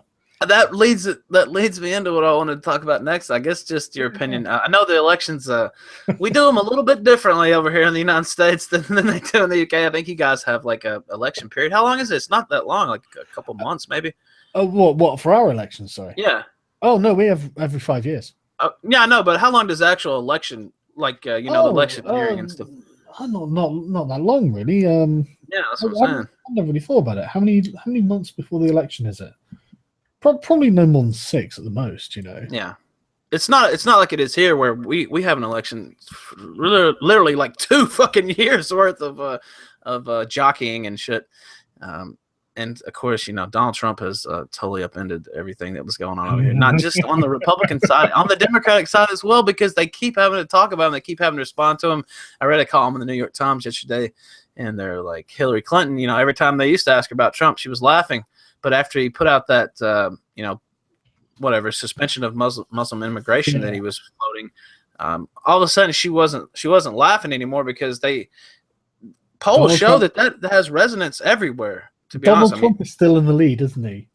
Oh yeah, he's still in the lead. I saw a poll; he was up almost 20 points nationally. So, of course, the national polls aren't quite as important, but no, state by state. But yeah, 35% of Republican primary voters. Ted Cruz is next at 16% in this poll, and Ben Carson 13%. Yeah. And Trump is literally saying, "Look, we're just going to stop Muslims coming in the country. Everyone's against it except the people." Oh yeah, you can't find like an elected official to back this. Like I don't think I've seen any current person in office back it. The White House came out and said, "Look, I think that disqualifies Trump from being president. Like that's your fucking choice, Mr. Announcer from the White House. Shut up, you fucking." Oh, that was pretty funny because that ended up trending on Twitter, and it seemed like some people. I mean, some people were just knew it was just commentary, but some people seemed to think he had actually been disqualified from being president. I was like, no, that's not what happened here. The announcer from the White House doesn't have that power. Yeah. No need to worry. Trump's been stricken off the ballot. What do you think about Trump? Not necessarily. I don't think you're Trump backer really, but well, I kind of am, ironically. Yeah. The thing is, right, that Donald Trump. Everyone seems to forget that it's not necessarily who he is or what he's doing that's important. And a lot of people aren't necessarily backing him for his policies. A lot of people are backing him because he's not the establishment. In fact, he's flying in the face of the establishment and doing it quite gloriously. He's telling everyone to go fuck themselves, and everyone loves that. I love that. I wouldn't vote for him, you know, and I don't necessarily agree with like most of what he's saying. You know, I mean, like one of the sort of confusion that people from like sort of extreme hard right, and one of the reasons they dislike me is because I don't hate Muslims. You know, I don't hate individual Muslims. I don't either. So you know, I disagree with Islam as an ideology. I find it completely illiberal, and as a liberal, I can't abide by it. But you know, I'm happy to challenge its dogma and doctrines. Not that I do that much these days, but that's honestly because in Britain, it's not like, I mean, I don't see any like Islamists getting any real power here. I mean, if I was in Sweden, I'd be doing it fucking constantly. But in Britain, there are actually quite a lot of I don't want to call them moderate Muslims because that implies that they're not the same group of people necessarily. But there are quite a lot of Muslims in Britain who are literally like speaking out against this kind of nonsense. You know, they're like, look, we're happy being British. We don't want Sharia law, blah blah blah. And okay, fine. You know, okay, that's fine. I'm happy with that. You know, I'm not like deport all Muslims or anything like that. And I don't think that you reasonably should be able to stop like controlled immigration. But the problem is that do we even have controlled immigration? You know, you know, it's getting to the point where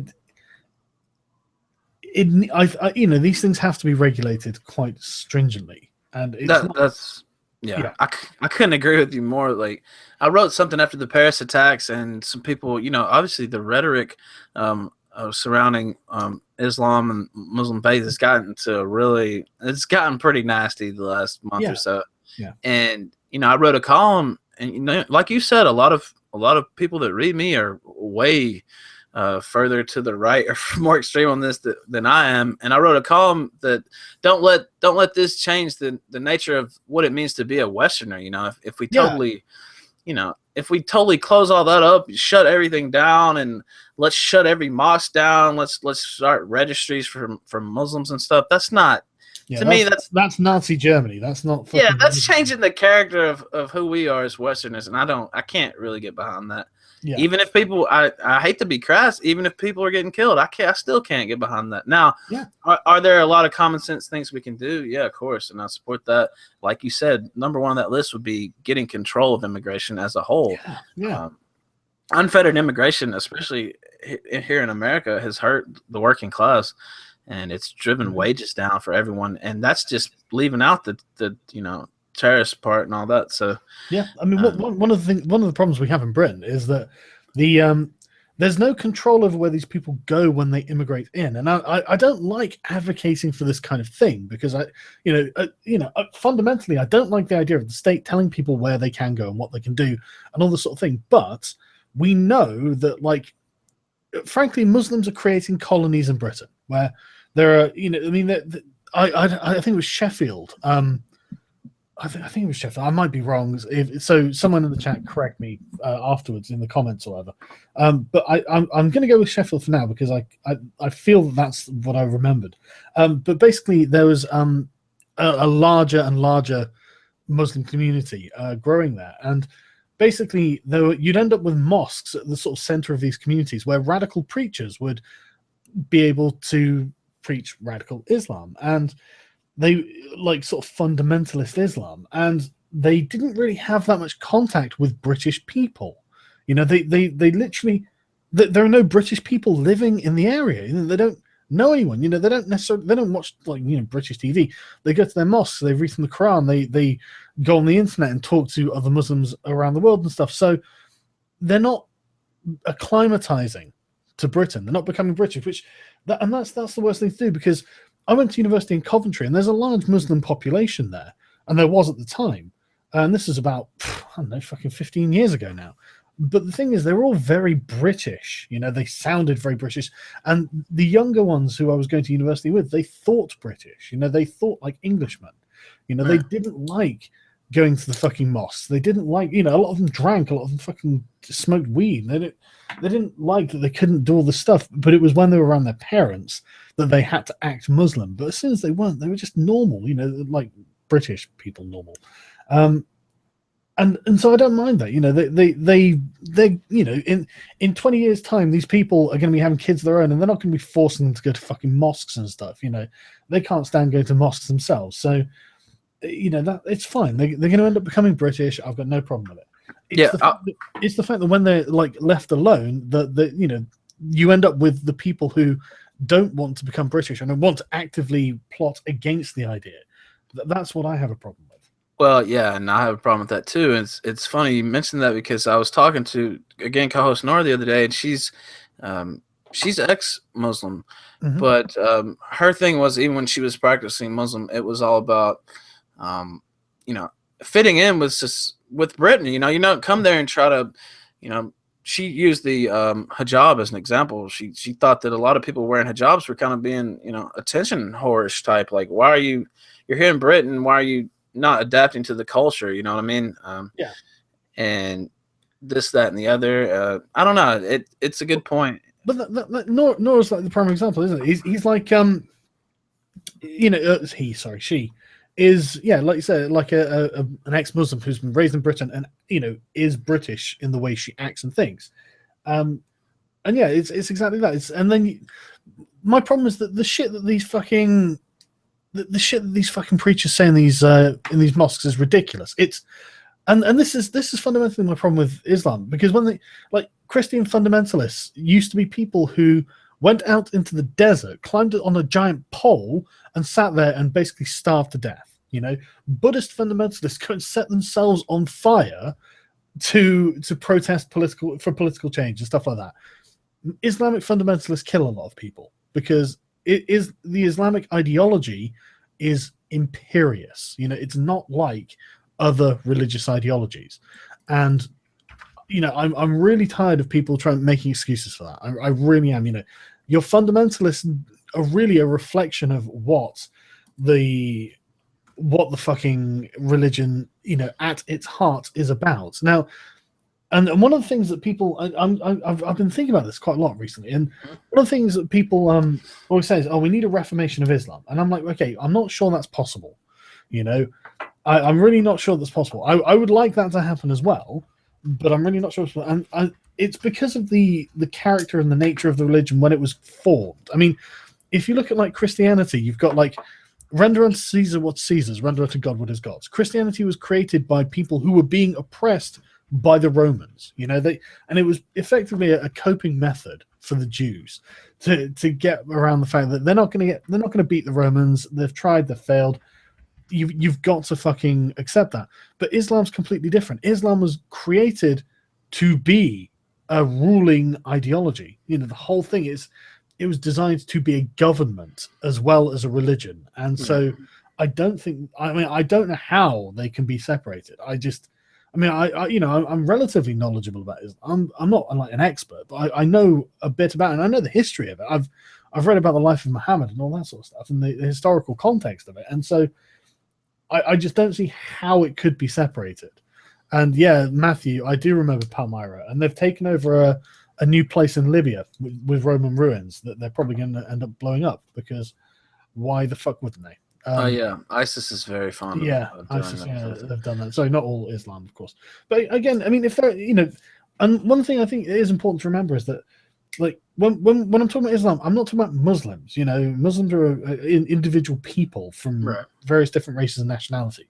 So I'm not like talking about that. And like someone says in the chat, Sri Lanka isn't it's an ethnic conflict. It's not a religious one necessarily. So, and you know, you've got to remember that, like, you know, yeah, okay, Islam is a bad ideology, and Islamic fundamentalists are people who are becoming fundamentalists with a bad ideology. But most Muslims aren't ideologically like driven like that. You know, in the same way that most Christians aren't fucking evangelical preachers. You know, most of them are just like, you know, I believe in God. This is the culture I've been born into. I just want to get on with my day. Fine, you know. But these are the people who effectively don't really matter when we're having the discussion, because they don't really, you know, they're the silent majority, aren't they? Yes, that's my view. And then, I mean, anybody not caught the Muslim world is really not a very good place. Let's be honest here. And people that try to be politically correct, a lot of you know, of these SJW types, they don't want to call out what's going on in the Muslim world, and it's I couldn't even imagine living in a place like this. The way women are treated, just all over the Muslim world, is not very good in most of these countries. Not every single one. Some of them's got more rights in different countries than others, but I don't know. Like you said, it's different from criticizing Islam, which in itself, you know, what's going on in these countries. There's a difference between that and, you know, your everyday Muslim, and especially the ones in the West. A lot of them are not trying to get into that. Where we run into problems are with the radical ones who want to come over here and spread that type of hate. And yeah, I don't think there's any place for that, to be honest with you. I know in France they closed down a mosque recently, and one of the leaders of the mosque was quoted at the end of the story, we don't have anything here, no weapons, none of this. And then, well, they got raided a couple of days later, and there were AK-47s and like ISIS, you know, training videos and shit like that. Of course there were. Of course there were. There's no place for that. And no, I don't have a problem with a mosque like that being shut down, to be honest with you. No, not at all. It should be shut down, for fucking sake. Radical fucking ISIS training. Of course it should be fucking shut down. Exactly. Now, there are some people you want to go and shut down every mosque and that. No, I don't support that. But if they're spreading any type of hate like that and ties to ISIS, yeah, that shit's got to go. Yeah, of course. And the thing is, I mean, a couple, wasn't it like one or two of the Paris shooters had actually come in through Greece and been fingerprinted coming through Greek islands, hadn't they? Yeah. With the Syrian passports, I don't know if they were legit Syrian passports or not, but they were fake Syrian passports. So, you know, we know they came from that came in from with the refugees. But the thing is, most of them were homegrown in France. Yep. You know, so it's just like, so it's, you know, in radicalizing mosques. You know, so I mean, one of them a while ago, there was this 24-year-old fucking Muslim guy who, from one of these fucking enclaves, you know, in Britain, where he had basically groomed and raped a 13-year-old girl. He'd gone to court for it, and he got let off because his defense was, well, I didn't know it was wrong because my mosque was telling me that it was okay to do this. And it's like, okay, well, okay, we've got a couple of issues here. One, ignorance of the law is no fucking excuse. Boom. I was just about to say that, an example should have been made. An example should have been fucking made. Two, where the fuck is this mosque? you know, why, you know, I mean, I don't know that it wasn't investigated and shut down. I fucking hope it was, but mother of God, how is that acceptable to be taught in modern fucking Britain? How is that, you know, there is no place for that shit. And dude in the chat, so cheesy. Look, Islam equals evil, therefore Muslims equal evil. Look, to say the word evil means you look like a retard. You know, good and evil are just relative moral terms. What is evil to you is good to someone else. What is good to someone else is evil to you. It's not really very useful. You know, if you want to say evil, go back to fucking medieval Christendom. Seriously, just it's stupid and dumb and just. I try not to talk in super absolutes like that. Yeah. Exactly. Saying good and evil is just like, it's not helpful. It doesn't advance the conversation, and it just serves to demonize the people you're talking about. And okay, you know what the worst part about all this, right, is I'm going to be doing a video on the ISIS manifesto, and what they're trying to do is get the West to declare war on Islam. Yes, you know, they're really trying to get that, because that gets them recruits. You know, that would be a propaganda coup. You know, they would be like, oh well, you know, the West is against fucking Islam, therefore we're the caliphate, we're trying to represent Islam, you should join us. You know, it gives them legitimacy. And it's so silly to, like, you know, to just go around saying, oh, well, Islam is evil. Okay, stop. You know, that's a way to unite people under the banner of ISIS. Is that what you want? You know, I mean, there's what, like almost 2 billion Muslims, something like that. It's in the billions. Oh, fucking hell. Every day it seems to, you know, be like, oh, another 500, no, a million or something. I mean, personally, I don't want a, you know, worldwide war with all the Muslims. No, me either. And I don't know. It's like so and so's evil. Throw them out of the country. Some people are just like flat out kill them. I've heard people talk about just drop some nukes over there and all be good. I'm sitting there thinking, nah, it's not. That's not how you do. That's not how you do things. No. I swear I've had people float that idea to me so many times. They're like, "Why don't we just drop a nuke on one of these fucking places and then they'll learn not to fuck with us?" Well, if that ever really did happen, if something like that did happen, I mean, imagine being a just a regular Muslim and saying that, and you're like, "What the fuck?" You know? Yeah, I mean, how would you not take that as the West fighting Islam? You know, I mean, Western politicians have been very, very, very careful to make sure they don't give that impression. I mean. And you know, George Bush was very good on that. Actually, I'm not a fan of George W. Bush, but he was pretty good about that. Yeah, he was, and I'm not a fan of him either. Obviously, unless it's when he's speaking, and then it's hilarious. But yeah, no, he was genuinely good about it, and I guess they have to be, because again, Dick Cheney or Donald Rumsfeld or Dick Cheney, I think it was Dick Cheney, basically predicted the rise of ISIS like years before they invaded Iraq. And he literally said, look, if we take out Saddam, then the Kurds start wanting their own state, then we start destabilizing Syria and the fucking Turkey, and you know, it will end up, you know, creating more problems than we started with. And he was exactly right. He was exactly right. And yet he then encouraged the Iraq war anyway. He advocated for Saddam going. So, I mean, he fucking knew what was going to happen, and he was right, and now we're in the situation we're in. It's fucking stupid. It's funny, you know, Joe Biden, he's considered a goof a lot of times. He's mostly famous for putting his foot right in his mouth in hilarious ways, don't get me wrong. He's really cool about it. You know, he makes jokes about it. But he had a plan to partition Iraq back in, like, I don't know, 2005 or something. Did he? Yeah, to make it 3 different countries, in the Kurdish north, Sunnis out west, and then the Shiite in the middle and the southern region, which is, you know, a good probably idea. what should have been done. Yeah, I know. So, that's a good idea. Yeah, so it didn't get enough traction. You know, they said we can't do this, but looking back, I think that would have been an excellent way to go. So, yeah, this is essentially the problem. Is they're not nations. That's the thing, right? It's one of the things that, like, somebody said Churchill got drunk and drew all these maps. That's how I heard somebody describe it to me one day. Churchill was always drunk. Yeah, he basically fought 2 world wars drunk off his face. You know, living the dream. That was my kind of guy, I gotta say. Yeah, Godspeed. But yeah, if you look at it, it's like I mean, I guess it was done for, I mean, imperial reasons, you know, to control the area. But, you know, they're trying to confirm, like, you know, these are nations. It's like, these aren't nations, you know, there's no homogeneity there. There's no, I mean, generally you're making fucking countries of people who hate each other.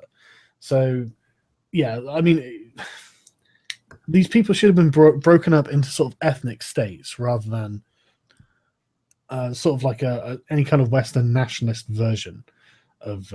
And that's some of the problem with too much multiculturalism. If you get too many people in your country who don't believe in these same common goals, they don't have a feeling, we were talking about earlier, they don't feel like they're part of the country. They still holding too many of their views that they brought with them. They're kind of alien to the culture. And if you keep bringing so many of those people in, you're eventually going to have violence. It's not even if, it's when. I mean, it's study after study, you know, political science, that's my thing. It's just what happens. I mean, it's just not another way to say it. Honestly, it's one of those things that you see through history as well. It's like, I mean, I one of the things in ancient Rome and Italy is that the expansion of Rome caused a lot of problems for native Italians, because they ended up bringing back millions of foreign slaves, which ended up ruining the economy of Italy for the native Italians, because the landowners would just own slaves rather than employ, the poorer Italians. And so they basically found themselves sort of unemployed and dispossessed in their own land. And you can imagine the sort of, I mean, there were numerous Italian revolts against Rome, and sure. It's just all this sort of unrest that was fermented by this. It was just like, we know this sort of stuff is a bad idea. We know that this sort of stuff causes a lot of problems. And I'm not arguing for like a white race fucking home or anything like that. I'm just saying, no, it's not that. It's just, it has to be thought out and controlled. Like, I don't know. Yeah, exactly. And interestingly, America did a really good job of it until like right now. Yeah. America did a fantastic job because you had this ideology. You come here to be an American. People, change the way they think. I mean, one of the things that what was I watching? I was listening to a podcast a while ago. I can't remember who it was. I think it was Dan Carlin, actually. But he was saying how one of the things that people would do is they simply wouldn't talk about their homeland. They would they come up with a Russian name and they would change it and anglicize their name. And then they would speak. They're gonna learn in English. Yeah, exactly. They speak only English in the home, and their kids would be raised, speaking only English because they wanted to be part of the new nation that they had joined. And it was obviously encouraged because, it was the only way really you could have ever really kept a country like America together. And they were never hyphenated Americans, they were just Americans, and that is how you build a homogenous, an ideologically homogenous, or not ideologically homogenous, but like, I mean, it is an ideological position. Just a homogenous nation with people who agree, or they're all on the same page when it regards to this one thing, even if they don't share any kind of ethnic fucking background, And yeah, it's not the American dream. It's the common institutions, stuff like that. Even a big thing that I've read about, believe it or not, it was television. People watch the same things on TV. Now it's so splintered, you don't really have that anymore. Yeah, but yeah. One of the chaps in the chat is like, that's what we did in Israel, and it's the same thing. You can have an immigrant culture, but immigrants coming into a culture, but they have to understand that they are coming to join the culture instead of just moving to a different location and continuing their own culture. That's why I've got such a problem with these fucking enclaves of Muslims in Britain. You've got people bringing over like the culture from their fucking homeland where it's okay to molest fucking 13-year-olds, It's not all cultures are fucking equal. Our culture is better than theirs, and we know this because we do it this way. If it wasn't better than theirs, we'd do it their way. Surely, fuck yourselves. Get on our fucking level. Well, I mean, just look at where they are and where we are. Yeah, it's just objectively true. And then, Nora was talking about this too the other day about how she would be out with certain people and they would start speaking in their native tongue amongst each other, and she'd be like, chill out. No, speak English when we're out around people. It's just courteous. It's kind of like, I don't know. You go somewhere and you see all these people and they're speaking in different languages. It's nothing wrong with knowing the language, but it's I don't know. It's more like you're not really trying to be a part of. It's deliberately divisive, though, isn't it? Yeah, it is. And someone says that we're better than them, quote Sargon. Yeah, honestly, culturally we are. Our culture is better than their culture. I mean, any culture that requires, how many women is it that need to testify to be equal to a man in Islam? How many women it finally equates to being a man in fucking Islam? It's fucking ridiculous, And in the really, really stringent places like Saudi, where women can't even fucking leave the house without a man, and they've got the police of vice and virtue. Fuck off. They can't drive. I mean, it's like, yeah, they can't drive. And it's just like, fucking. Honestly, if big SJWs and big feminists like wanted to push some relief for the Islamic world or some activism over there, I'd support that shit. Oh yeah. But I don't see it happening. They're too busy bitching about Twitter and whining to the UN about mean tweets and shit like that. So I won't hold my breath on that. Yeah, feminists. This is something that I think we can all agree. If you want to crowdfund you all moving over to Saudi Arabia, or at least visiting and protesting where some actual human rights abuses are going on against women, the sort of place where they stone women to death for adultery, or they cut off parts of their genitals, or they just oppress women generally, I will help you raise money to go over there. I will honestly help. I will promote it. I will donate my own money to get feminists over to Saudi Arabia. No, sure, I will definitely be in for that as well. and not just even a trip, just some type of real activism on it. Like I don't hear enough about it at all. And you would think, I mean, the violations are so blatant and there's so much there, you would think they would be all over it, but like I said, they're too busy with other endeavors. No, of course not. The thing is, that would be hard work. That might be dangerous, actual risks. And Janet Bloomfield, she wrote an awesome column about this a while ago. I'm going to turn off the screen share because I've been using it for a while. Janet is awesome, by the way. She is awesome. Speaking of that, tomorrow night I do a show with Janet Bloomfield every Saturday night at 6 p.m. Eastern. So check that out. Yeah, no, you should. Get my plug in there, Sargon. Yeah, no, fuck it, man, it's fine. But one of her column was amazing, though, wasn't it? Because I'm sure you saw the one I was talking about.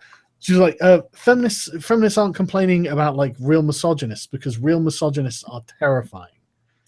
Did you see that one? That might actually put them in danger. Yeah, I know which one you're talking about. Yeah, because real misogynists actually don't take their shit. I mean, the reason that feminists, they run around calling everyone misogynist because nobody's actually a misogynist. Nobody's actually saying, "Oh, you bitch, shut up! I'm going to slap you."